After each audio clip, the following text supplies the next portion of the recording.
नमस्कार मंडळी. तर आजपासून शारदीय नवरात्रोत्सवाला सुरुवात होत आहे आणि इकडे माझी पूजेची तयारी चालू आहे.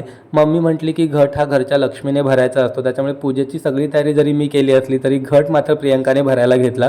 तिने छान हळदी कुंकाची बोटं त्याच्यावर लावली आणि घटस्थापना केली. आता आमचं कुलदैवत हे ज्योतिबा आहे, त्याच्यामुळे आम्ही त्याचा घट बसवतो. मग त्याच्यावरती नारळ ठेवला जात नाही, अशा प्रकारे आम्ही घट बसवतो.